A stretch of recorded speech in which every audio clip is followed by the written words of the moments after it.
Dr. Bashir has to manipulate neural proteins at a subatomic level. Serena's norepinephrine levels are slightly elevated. And let's improvise. Do, re, mi, fa, do, re, mi. Do, re, mi, fa, mi, re. Hey, everybody. Welcome to the 7th Rule with Cirroc Lofton, who refuses to sing. Yeah. No, I'm not going to do it because I remember about the Alamare. Oh, boy. Count to 4. I'm not going to do it. My name is Ryan T. Husk, and today we're doing a review of Deep Space Nine, Season 7 already, Episode 5, Chrysalis, written by Renee Echevarria, directed by our good buddy, Mr. Jonathan West, the director of photography. This was October 28th, 1998. Where were you? And, of course, it is a Nog episode. Malissa Longo is here to sing along. Yay. Hello, hello, hello, hello. Hello, hello. Maybe I was wrong. All right. So what? Why you gotta be mean? Did you? Okay, let's just get into that though. Melissa, did you love the singing moments? Did you sing along? No, I didn't sing along, but it's been stuck in my head since watching it. Yeah.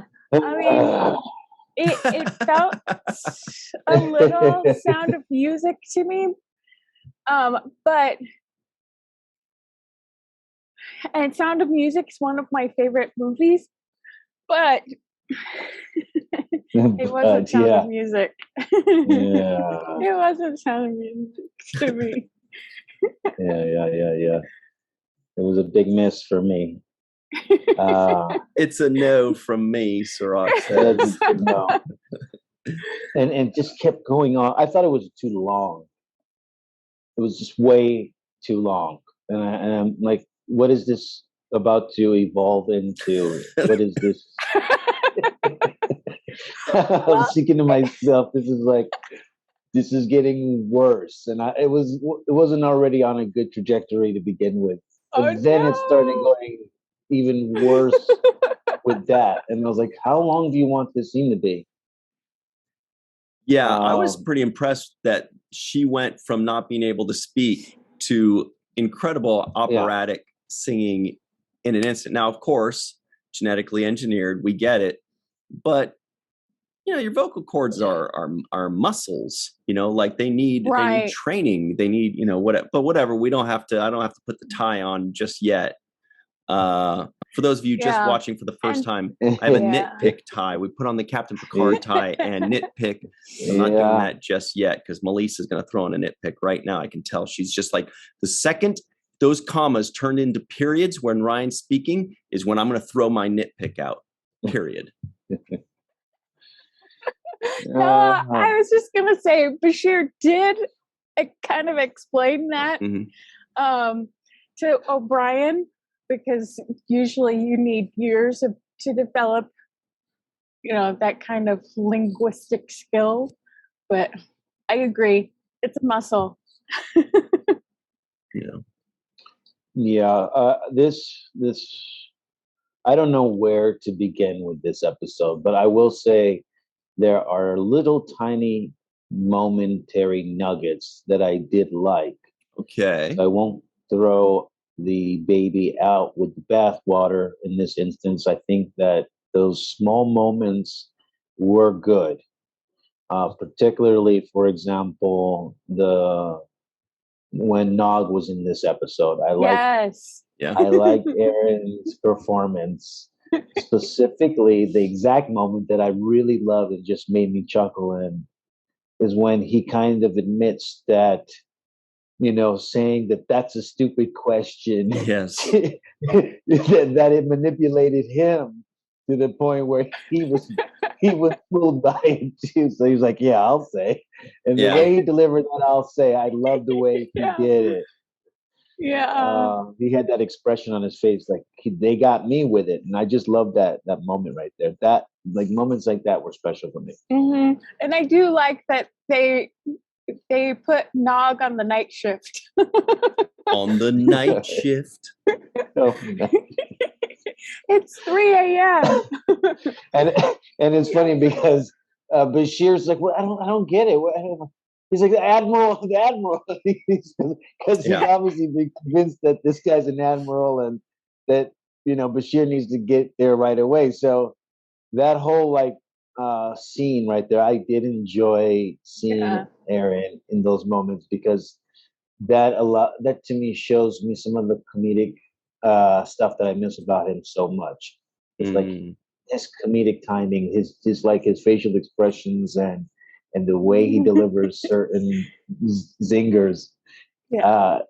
Those things I miss so much about him, and I get a little piece of that when I see it in this episode. Mm-hmm. Yeah, and he's a ladies' man. This is still undisputed. How do you let that go? That's another thing. I was like, how do you introduce that and then pull that? Don't follow up. Right. I'm a little upset with that. Right. Yeah. What did you expect, Ryan, when you heard the Nog crush talk? Figured typical. Typical. Nog's a ladies' man. What else is new? Yeah, right. Everybody knows it. Everybody's falling over. But I do think that it's kind of cool that he has the night shift on top of that, because didn't Rom also have the night shift initially? So if he still had, or wait, maybe he doesn't anymore.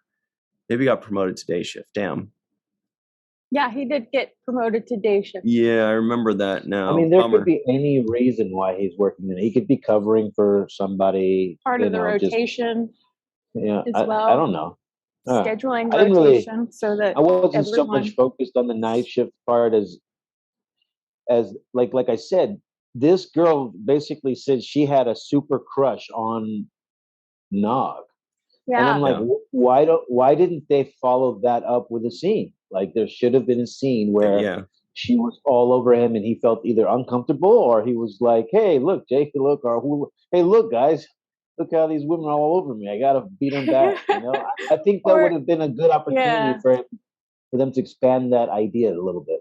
They could have manipulated a situation where they needed him to fix something in the cargo bay and, Right. Maybe that's why he works the night shift. Maybe there's a girl he likes that works at night. Oh. And he's just like, I'll work the night shift. That's a whole other story, right? He was a girl that he liked. This other woman is all over him and it's messing his game up with the other girl that he's trying to get around. That's a whole episode right there. That is a whole episode. I'm just saying, you can't throw the whole, I'm in love with Nog and then don't show a follow-up to that. That was a no-brainer. And actually, I was waiting for it multiple times in the episode. After they said that, I was waiting. Okay, it's going to come now. It's going to come now. And the moment that I thought it was going to come the most, I was really expecting it, was when Bashir is waiting in his quarters for Serena, and she doesn't show up. Oh, yes. And he asked the computer, where is she? And it's like, she's at her quarters. I thought Bashir's going to walk in on a threesome with Nog, that girl, and the other. I thought it was going to go down like that. And the other, and the other lady, the Lauren lady. Wow. Yes. Like Nog being the Don Juan in this episode, and sometimes I actually was expecting that. Been Bashir would have been like, "What? What the hell's going on?" Why? And he's like, "Yeah, one for each ear." I was waiting for that, so I might have been the only one watching this episode waiting for that, but I was or something really something using the Nog. This woman's all over him. Something using that as as fuel to the fire of the storyline. Yeah, because it sounds like it was just kind of a throwaway line that was meant as maybe a punchline or a little, end of a scene, kind of, just like a little thing to close it out. It just seemed out of place. But it was a missed opportunity. Yeah, it's kind of a missed opportunity if it piques the audience's interest and then just leaves it there, not just for this episode, but for the series. Definitely. Like these people are never to be seen or heard from again. So that's it. That thing died right there.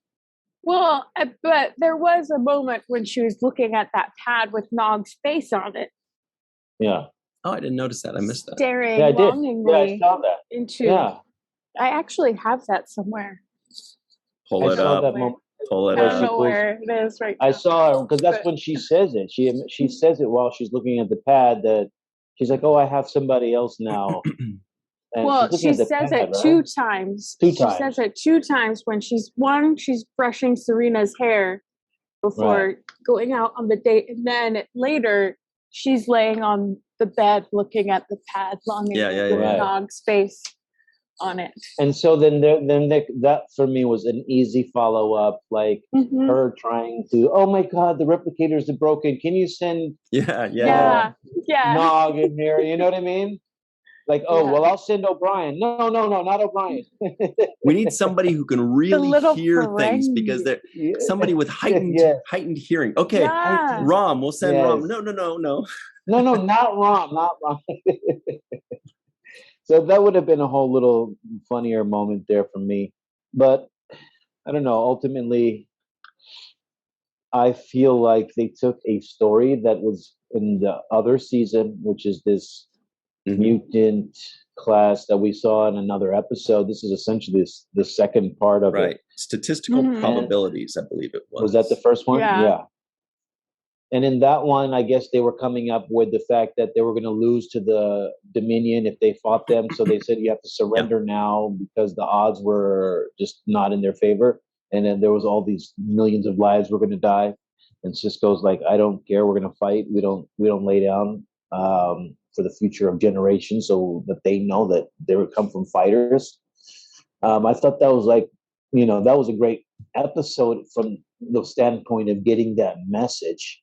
But I also felt like those characters had served their purpose in both kind of being the bridge for the genetic engineering of the society of genetically engineered people that Bashir belongs to. So it helped support that storyline, but it also kind of served its purpose for the Dominion War, and that even no matter how genius you are, you can't be smarter than courage or heart or the spontaneous things that could happen, right?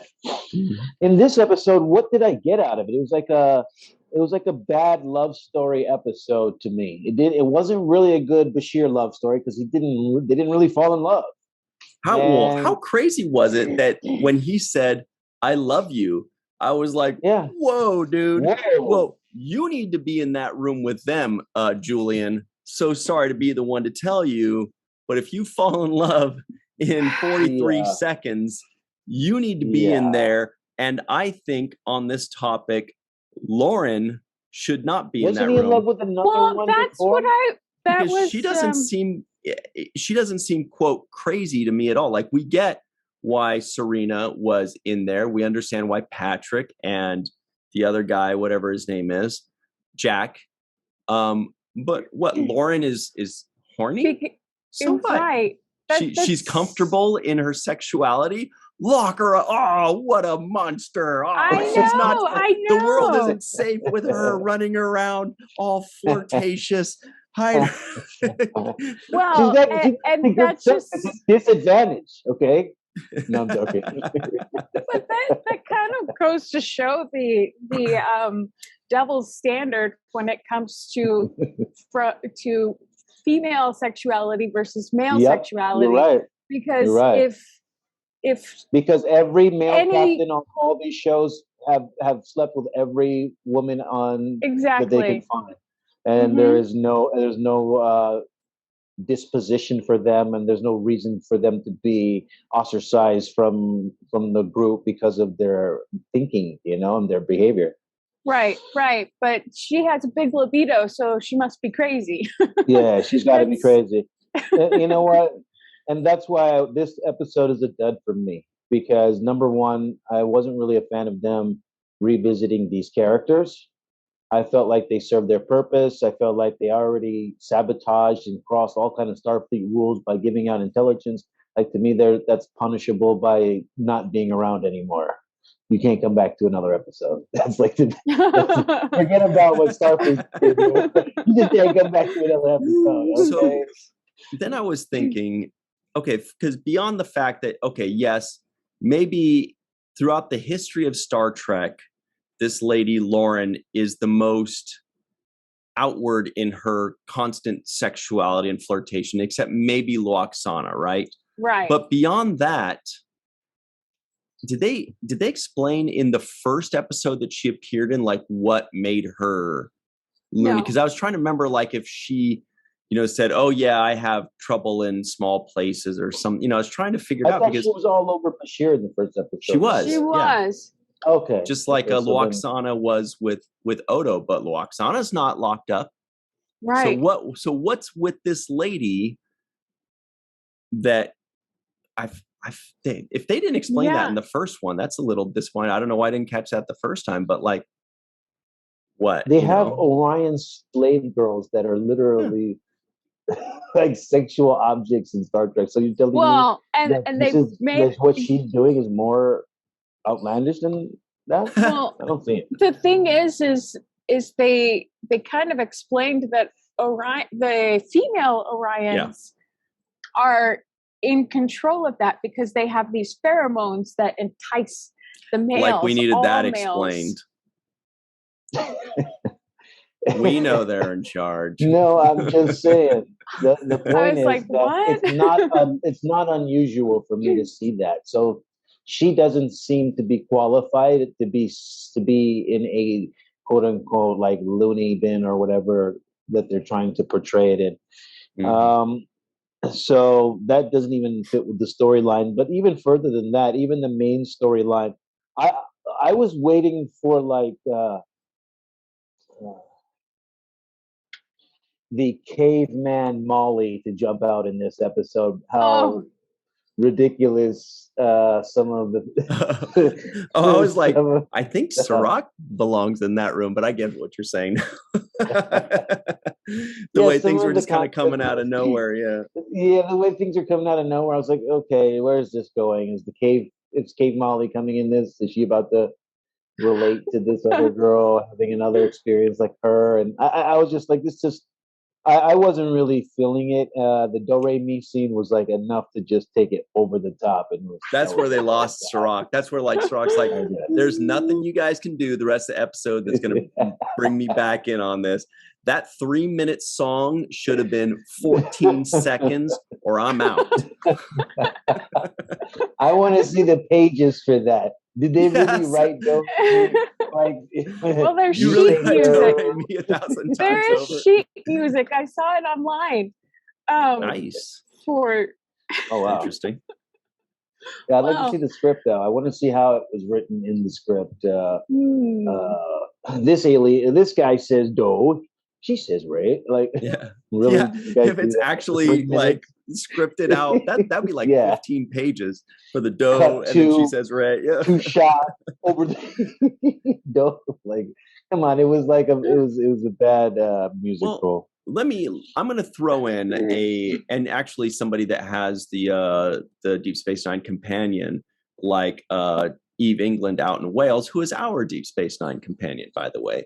So maybe there's information there on that. I bet there probably is. But my guess is that they were going to do a little sing-along kind of thing, right? But then we do know Dr. Marie Segal has informed us that Faith Sally, the actress that plays Serena, she's like a big, musical theater Broadway person, which was clear when she was singing. So I wonder if the director, who was it, Jonathan West, was just like, we've got some really good singers in this cast, except for Jack, which was clear because his was very clearly and powerfully dubbed over. They all were, but like his was, very clearly his voice was changed and altered and whatever. So I think that it's just one of those things where like a director's playing to their strengths. Maybe they were planning on doing it for a short amount of time. And then when they're like, well, these guys are really good. And then maybe you got Faith Sally and them going like, well, I could do this, and then we could do this, and they're all like improvising, and they're just going, yeah, go for it. But the rest of us are like, And then all the musical theater buffs out in New York are like, this is the best episode ever. And the rest of us are like, we don't care about musical theater. Musical theater. Yeah, I'm a musical theater buff, and it didn't strike a chord with me. Hey, strike a chord. Hey, wow, look at this one over here.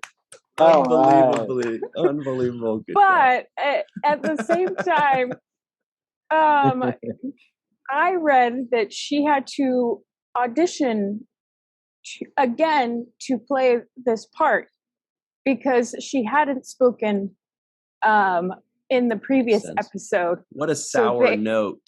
So they wanted to make sure I got it. So they wanted to make sure that she was capable of carrying an episode.